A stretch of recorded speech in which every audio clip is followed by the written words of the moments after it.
किसी ने क्या खूब कहा है कि जंगल में जो सीधे पेड़ होते हैं वह सबसे पहले काटे जाते हैं और जो टेढ़े मेढ़े पेड़ होते हैं वह सदियों तक जंगल में खड़े रहते हैं। एक बच्चा अपने पिता के साथ जंगल में घूमने के लिए जाता है। वह दूर से देखता है कि एक शेर हिरण का शिकार कर रहा था। उस बच्चे के मन में यह दृश्य देखकर एक करुणा का भाव उदय होता है। वह अपने पिता से कहता है कि पिताजी, हिरण तो कमजोर है और वह शेर उसको खा जाएगा। हमें उस हिरण को बचाना चाहिए। यह सुनकर पिता कहते हैं, लेकिन वह शेर भी तो भूखा है। अगर तुम हिरण को बचाओगे तो तुम शेर के लिए बुरे बन जाओगे। तो इस परिस्थिति में तुम क्या कर सकते हो? अब यह बात हम सब के लिए सोचने की है कि एक जगह जहाँ किसी का फायदा कर रहे होते हैं, दूसरी जगह किसी का नुकसान कर रहे हो तुम। जैसे एक सिक्के के दो पहलू होते हैं, उसी तरह अच्छाई और बुराई के दो पहलू होते हैं। तो सवाल यह है कि किसी आदमी को कोई अच्छा काम करना है, क्या बनना है, या तो किस तरह का काम करे जो किसी को आहत ना पहुंचाए। तो आज की जो कहानी मैं आपको सुनाने जा रहा हूँ, उसमें आपके कर्मों का पूरा ज्ञान मिलेगा कि असल में कर्म क्या है और अच्छे कर्म क्या होते हैं। इससे पहले कि आप इस कहानी में खो जाएं, इस चैनल को सब्सक्राइब जरूर करें। तो चलिए कहानी शुरू करते हैं। बात उस समय की है जब गुरुकुल में शिक्षाएं हुआ करती थी। मतलब गुरुकुल में बच्चे सीखने के लिए जाते थे, वहीं पर रहते थे, वहीं पर प्रकृति का आनंद लेते थे और वहीं पर अपनी शिक्षा ग्रहण करते थे। ऐसे ही वेणुवन गांव का मोहन नाम का एक युवक गुरुकुल में पढ़ाई करने के लिए जाता है। उसके माता पिता उसे बचपन में ही गुरुकुल में भेज देते हैं। गुरुकुल में जाने के बाद बहुत सालों तक वह अपने सहपाठियों के साथ बहुत अच्छी शिक्षा ग्रहण करता है। उसे वहाँ पर जीवन के सिद्धांत सिखाए जाते हैं।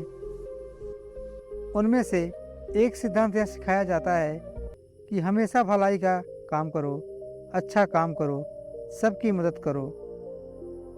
यह ज्ञान मोहन के दिमाग में बहुत गहरे से बैठ गया था। इसीलिए जब वह वापस गुरुकुल से अपनी शिक्षा ग्रहण करके आया तो वह अपने गांव में सबकी मदद करता था, हर किसी का काम करता था। कोई भी युवक उससे कोई काम करने के लिए कहता तो वह मना नहीं करता। लेकिन जैसे जैसे समय बीतता गया, एक दिन उसने अपने कानों से छुप कर सुना कि गांव के कुछ युवक उसका मजाक बना रहे हैं।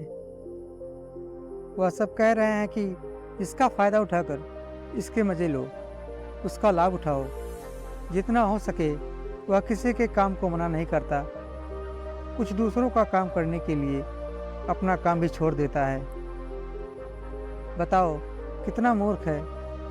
यह सुनने के बाद मोहन के कानों में खून उतर गया। वह निष्पक्ष भाव से सबकी मदद करता था, सच्चे दिल से करता था, लेकिन बदले में उसे क्या मिला? यह सुनकर उसका दिल थम गया और उसने मन ही मन में निश्चय किया कि आज के बाद वह किसी की भी मदद नहीं करेगा। और अब मोहन गांव का ऐसा युवक बन चुका था जो किसी की मदद नहीं करता था, चाहे कोई कितना भी परेशानी में क्यों ना हो। मोहन को कोई फर्क नहीं पड़ता था। मोहन का यह बदलाव देखकर सब गांव वाले आश्चर्यचकित रह गए। कल तक जो दया का सागर था, इतना दयालु था, कुछ ही समय में इतना निर्दयी बन गया। यह देखकर मोहन के माता पिता को भी उसकी बहुत चिंता हुई।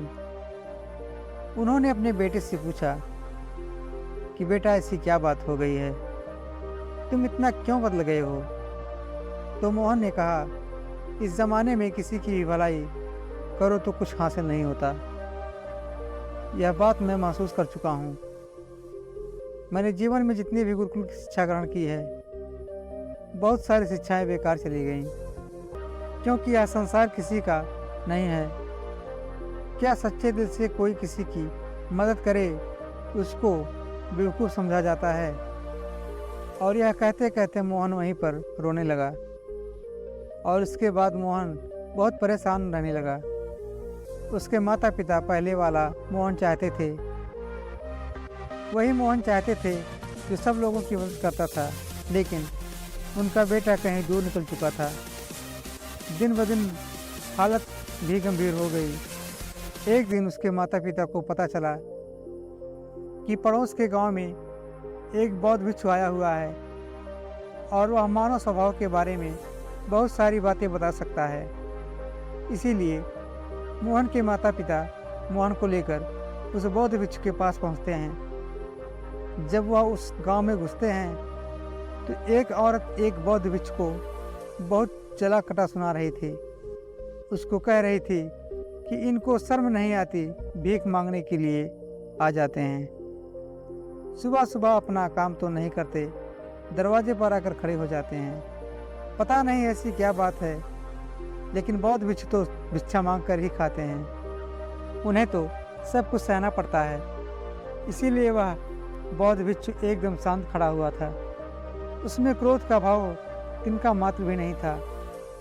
और जब उस घर से भिक्षा नहीं मिली तो वह दूसरे घरों की तरफ निकल गया। यह सारा दृश्य मोहन भी देख रहा है। इसके बाद उसके माता पिता कुछ गांव के लोगों से पूछकर उस भिक्षु के ठिकाने पर पहुंचते हैं। वहां पर पहुंचकर वह देखते हैं यह वही भिक्षु था जो गांव से भिक्षा मांगकर वापस लौट आया था और जिसे वह औरत जली कटी सुना रही थी। उसे देखने के बाद मोहन और उसके माता पिता ने उसे प्रणाम किया और वह वहीं पर बैठ गए।